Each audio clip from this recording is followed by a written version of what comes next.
this week is going to be pretty straightforward. This is a soup that I make. It's a beef, kale, and vegetable soup. The main thing I want to go over here with this is with the kale, because it can be relatively rough. I don't like having it whole or chunked up like this in the soup. So what I do is I actually blend this. So what I do is I take 24 ounces of cut up onions, which is about 2 frozen bags, and I put that with 32 ounces of beef stock and 1 bag of rough cut kale, which is about 16 ounces. And just let it cook down. When it starts up almost as fills this entire pot. But as it cooks down, the leaves will wilt slightly and reduce in size. The same thing happens with cabbage and spinach. So when we get to this point, I'll turn off the heat and I'll add another 32 ounces of beef stock, because I am wanting to, I'll need it in there later and I want it to cool down a little bit, the liquid. So I'm going to use an immersion blender so that I can blend it in the pot. And with an immersion blender, I don't have to be too concerned with the temperature.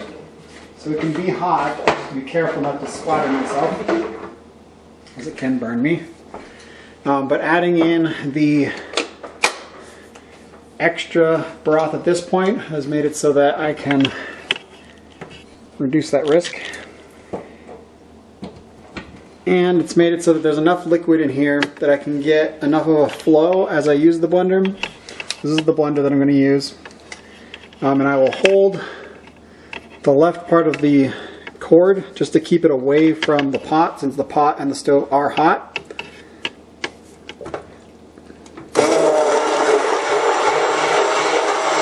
And just kind of move it around as I'm blending. As it gets a lot of the roughage, it will start creating like kind of a flow inside the liquid and kind of pull unblended kale to itself.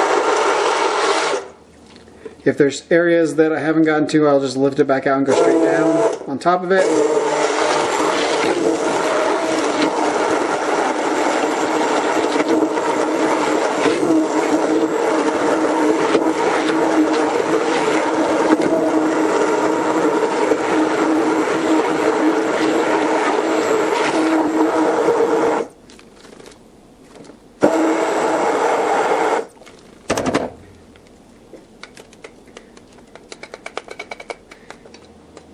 So I also added about a tablespoon of salt and, a tablespoon of salt, about 2 tablespoons of powdered garlic to this. It's a good stage to get it in, because I cooked the kale for about 45 minutes to an hour before I'll go to blend it. It gets it nice and tender, or as much as it's going to get. You can see it's all kind of broken up in here. I'm going to add some water to this, some beef, some carrots, and celery. To this mixture, I'm going to add 3 pounds of cubed beef.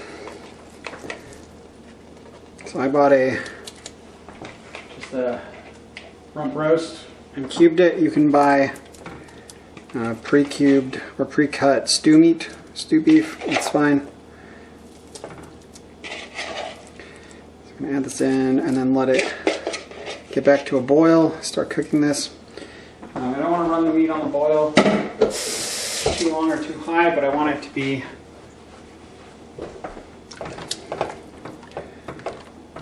giving out steam, the occasional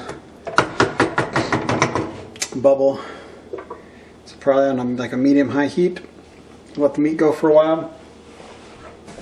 And when it looks like the beef is starting to be cooked, I'm going to add in the vegetables.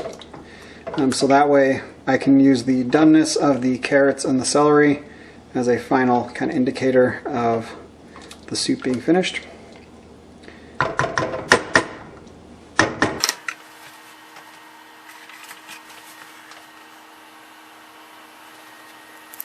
If I zoom in here, probably see got the occasional bubble coming up, so it's just hot enough it's going to cook the beef, but it's not at a boil. It's about where I want it. And after about 10 minutes of this, I'll add in the other vegetables.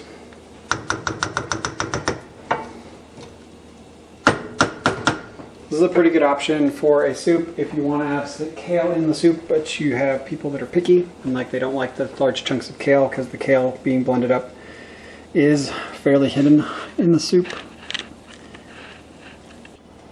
So after about 10 minutes of cooking, you can see I've got a little bit of kind of a protein film on top.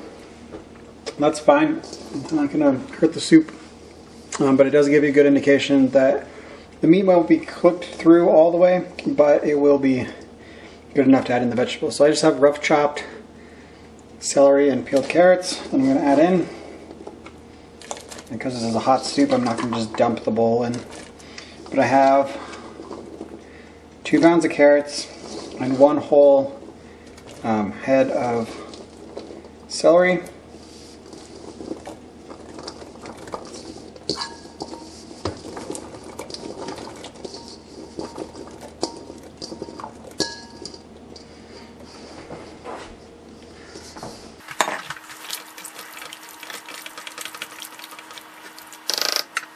And I'll just let this go until the carrots are tender and the celery is the same. Usually takes about the same amount of time, depending on how thick you slice everything. If you're adding vegetables and you've sliced them to different thicknesses, just keep in mind that the thinner things will cook quicker. So if you have like thicker cut carrots and thinner sliced celery, you'll want to add the carrots first, and then about halfway through cooking the carrots, you'll add the celery, so they can all be relatively the same texture and consistency as you eat them. So one of the things that I'll do if I feel like there's not enough vegetables is I'll get a small head of cabbage about this big, shred it up, and then add that in as well. If I add any more than this, though, I'm going to have to add a little bit more water just so that it stays more of a soup consistency and not so much a stew consistency. But this will do for now, so I'll cover it and I'll let it go for another 30 minutes and check it at that point.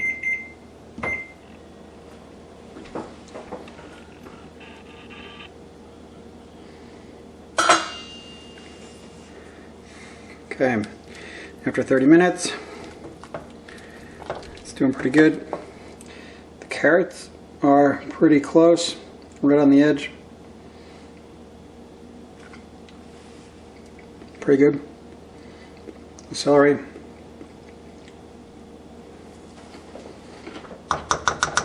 Celery is still a little crunchy, so I'd probably run it for another 5 minutes and that would be good.